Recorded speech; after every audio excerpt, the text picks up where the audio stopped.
हमारे यहाँ तो कैल्शियम के नाम पे एक बहुत बड़ी फ्रॉडबाजी है। कैल्शियम पता किसका बन रहा है?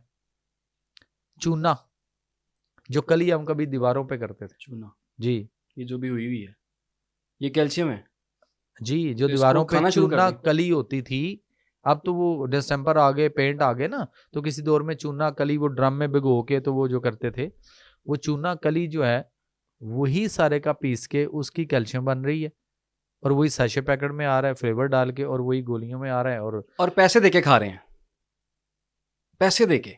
चूना लगाया जा रहा है। एक पान वाला लगाता है, अच्छा वो कह के लगाता है, मजे की बात है, वो कह के लगाता है, वो कहता है बाबू जी पान खाना है, हाँ जी, भाजी चूना कितना लावा। कहता है ना चूना कितना लावा, क्योंकि यार थोड़ा घट रखी, तेज रखते हैं तो ये ना मेरा मुंह फटेगा या अंदर कोई बनेगा, अल्सर हो जाएगा, कोई मसले बन जाएंगे। वो पूछता है चूना कितना लगाऊं, और इधर कौम को इतना बड़ा चूना लगा दिया गया कि अभी तक कोई पूछने की जहमत नहीं कर रहा कि भाईजान ये चूना खाने के लिए कैल्शियम कहां से मिलेगा आपको, विटामिन कहां से मिलेंगे आपको, नेचुरल फलों में मिलेंगे, मुख्तलिफ जगहों पे मिलेंगे, आप उन चीजों को क्यों हम इनटेक नहीं करते। और ये जो फूड सप्लीमेंट की आप बात करते हैं, मैं इससे अच्छा फूड सप्लीमेंट देता हूं, घर में खुद बना लें। बताएं जी।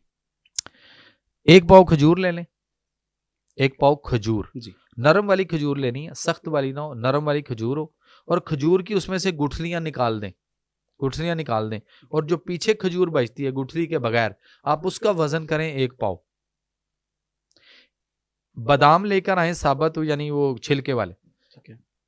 उनको तोड़ के उसमें से फ्रेश ताजा गिरी निकालें, और वो ताजा गिरियां निकाल के उन गिरियों का वजन करें 1 पाव, और दोनों चीजों को चट्टू बट्टे में डाल के हाथ से अच्छी तरह कूट कूट के, गिरी बादाम की और खजूर, इन दोनों को यक जान कर लें कूट कूट के। ठीक है। और उसके बाद जब ये अच्छी तरह यक जान हो जाए, जब आपको ना पता चले कि गिरी किधर गई और ना पता चले खजूर कहाँ है, मिक्स हो जाए अच्छी तरह कूट के यक जान, यकजान 2 काले, तो फिर आप उसके अंदर 1 पाव शहद जो है वो मिक्स कर दें। ठीक है। इससे अच्छा और आपको कोई फूड सप्लीमेंट नहीं मिलेगा, और करके देखें, करके देखें।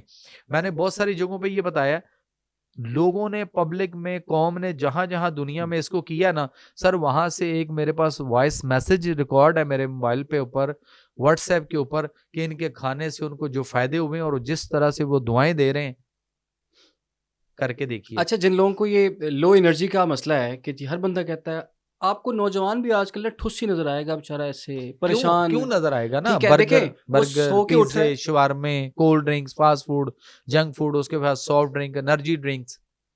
अच्छा डॉक्टर साहब, मैंने तो ये देखा है कि वो सो के उठता है तो बेचारा लागर है, हम्म ठीक है, सोने जा रहा है तो तब लागर है, दफ्तर में आ रहा है तब लागर है, खाना खा लेता है उसको फिर नींद आना शुरू हो जाती है। ये एनर्जियां हमारी चली कहाँ गई हैं?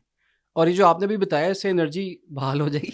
आप ये करके देखें, हम्म, कौम करके देखे इसको, ठीक है। और उसके बाद बताए कि कोई भी इसको 2 हफ्ते लगातार खाए, और उसके बाद वो ये कहे कि मुझे इससे कोई फायदा नहीं हुआ, तो जितने आपको लोग ये बताएं कि मैं कोई फायदा नहीं हुआ, पैसे मैं दे दूंगा उनको वापस। वाह। अच्छा डॉक्टर साहब, एक और बड़ा मसला है हमारी सोसाइटी का, कि ख़ास तौर पर पाकिस्तान का अगर देख लें, ये सी सेक्शन हो रहे हैं बड़े ज़्यादा। ठीक है, आप बैक टू नेचर, आप तो वो कैंपेन चला रहे हैं बैक टू नेचर, तो क्या पुराने ज़मानों में सी सेक्शन हुआ करते थे, और आज जो सी सेक्शन के फ़ज़ाइल बयान किए जा रहे होते हैं, या सी सेक्शन करने के लिए वो जो खौफ बेचा जा रहा होता है कि बच्चे की हार्ट बीट स्लो हो गई है, बच्चे की पोजीशन चेंज हो गई है, नहीं नहीं, बच्चे ने माँ, अंदर पोटी भी कर दी है, हाँ ये जी, भी होता है। वो मैं पूछता हूँ एम्पिरिकल उससे, कॉर्ड जो है वो उसके गले में वो हो गई है। सारा कुछ आएगा। देखिए बात पता क्या है, सिर्फ एक गुजारिश है, और मैं बड़े अरसे से कर रहा हूँ, लेकिन उस पर अभी तक इम्प्लीमेंट नहीं हो पा रहा। वो गुजारिश ये है, बड़े ही अदब से हाथ इधर बांध के ऐसे, कि ये जो हमारे प्राइम मिनिस्टर साहब हैं, या जो हमारे प्रेसिडेंट ऑफ पाकिस्तान हैं, या जो हमारे चीफ जस्टिस सुप्रीम कोर्ट हैं, या जो हमारे चीफ ऑफ आर्मी स्टाफ हैं, कोई एक बंदा जो भी इस पर डायरेक्टिव जारी कर सकता है या करवा सकता है, सिर्फ एक डायरेक्टिव जारी करवाना है। और वो डायरेक्टिव क्या है कि कल से, फर्ज करें कि आज हमारे प्राइम मिनिस्टर साहब, वैसे मैं डायरेक्ट भी कह सकता हूँ, मियाँ साहब आपका मैं हमसाया भी हूँ डिफेंस में, उनका घर और मेरा घर साथ साथ है, तो हमसाया दे भी कोई हक होता है ना, हकूक होंदे ने। हकूक होते हैं। ठीक। तो उसी में चले मैं गुजारिश कर लेता हूँ कि मियाँ मोहम्मद शहबाज शरीफ साहब प्लीज़ एक काम तो कर दीजिए, एक एहसान अजीम कर दें इस कौम पे, एक डायरेक्टिव जारी कर दें कि कल से पूरे पाकिस्तान में जहां भी नॉर्मल डिलीवरी होगी उसकी फीस क्या होगी, और जो सिजेरियन से होगी उसकी फीस क्या होगी। और मैं इसमें एक छोटी सी गुजारिश दे देता हूँ, जी जी, काम बड़ा आसान हो जाएगा। उस डायरेक्टिव में ये लिखा हो कि कल से पूरे पाकिस्तान में जहां भी नॉर्मल डिलीवरी डॉक्टर्स करेगा उसकी फीस होगी 20,000 रुपया। ओके, नॉर्मल डिलीवरी की फीस होगी 20,000 रुपया। और जहां भी गवर्नमेंट सेक्टर हो या प्राइवेट सेक्टर हो, जहां भी कोई डिलीवरी सी सेक्शन ऑपरेशन से होगी उसकी फीस जो है वो सिर्फ 5,000 होगी। कल से क्या होगा बताइए? नॉर्मल शुरू हो जाएंगे सारे। एक रात के डायरेक्टिव से कौन सी काया पलट जाएगी जो ये कहा जाता है माएँ वो नहीं रही, खुराकें वो नहीं रही, और मसाइल वो नहीं है, अब वो कैसे नॉर्मल बच्चे पैदा होंगे? वो भाई पेट काटा जा रहा है सिर्फ पैसों के लिए, सिर्फ पेट काटा जा रहा है पैसों के लिए। एक फीमेल खरगोश आज भी हर चांद के चांद यानी महीने बाद 12, 14, 16 बच्चे पैदा करती है एक फीमेल रैबिट। हर चांद के चांद, हर चांद के चांद, हर महीने, यूं समझ लें। सी सेक्शन नहीं है इसमें।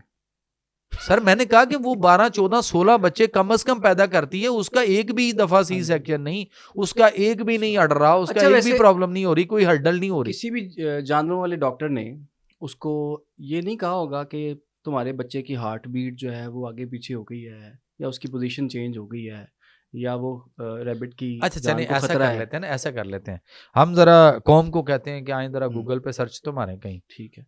बहुत सारे डिफरेंट एनिमल टीवी चैनल्स भी रहे हैं, बहुत सारे लोग हम देखते भी रहे। आज तक कोई कभी सुना है कि किसी जानवर का सी सेक्शन हुआ? नहीं है, नहीं है। एक सिर्फ हमारी खातून जो है वो बच्चा पैदा नहीं करती, बल्कि उससे ज्यादा मखलूक अल्लाह की दुनिया में रुए जमीन पर बेयारो मददगार जंगलों में, मुख्तलिफ जगहों पे, खेतों में, देहातों में, खाली प्लॉट्स में, मुख्तलिफ जगहों पे बच्चे पैदा कर रहे हैं कि नहीं कर रहे? क्या उनके लिए खुराकें और हैं और हमारी और है? क्या उनके लिए एनवायरनमेंट और है और हमारे लिए और है? बिल्कुल नहीं। सिर्फ पता है वो क्या रहा है, एक कौम को और एक बात समझानी है, वो ये है कि जब हम किसी के पास जाते हैं ना, डॉक्टर के पास, तो वो जो हमारी LMP और EDD निकालता है ना, वहां पे एक जो है ना वो आपको चीट कर रहा है। अच्छा, एक ब्लंडर कर रहा है आपके साथ। फर्ज करें कि एक खातून किसी डॉक्टर के पास गई, उसने कहा जी मुझे पीरियड्स नहीं हुए। उसने कहा ठीक है, ओके, आप मैरिड हैं? यस। उन्होंने कहा जैसा करें आप ना हमल टेस्ट करवाएं। हमल टेस्ट होके आ गया, रिपोर्ट आ गई, पॉजिटिव आ गई। उन्होंने कहा जी मुबारक हो, मिठाई खिलाओ, तो जी माँ बन गए हो। ठीक है। क्या जी ठीक है। उसने डॉक्टर ने उससे पूछा कि मिसेस फलां आप ये बताओ कि आपकी लास्ट मेंसेस पीरियड डेट क्या थी, जिसको हम LMP कहते हैं, डॉक्टरी में LMP कहते हैं, लास्ट मेंसेस पीरियड डेट क्या थी। फर्ज करें औरत अनपढ़ है या नहीं इतना पढ़ी हुई, तो वो आगे से पूछेगी डॉक्टर साहब की पूछ दियो, तो वो कहता है कि जी मैं ये पूछ रहा हूं कि आपको आखिरी मेंसेस कब आए थे? आए थे ठीक है, स्टार्ट नहीं हुए थे, आए थे। जब भी आए थे, स्टार्ट हुए या आए थे, एक ही बात है ना, स्टार्ट हुए या आए थे। ठीक है। उसने उसको ये क्यों नहीं पूछा कि आप नहाए कब थे? आने में और नहाने में कितना फर्क है सर? 5-7 दिन का, 7 दिन का फर्क है ना, एक वीक। यानी नापाकी शुरू कब हुई थी वो ये तो पूछ रहा है, ये क्यों नहीं पूछ रहा कि आपकी नापाकी खत्म कब हुई थी?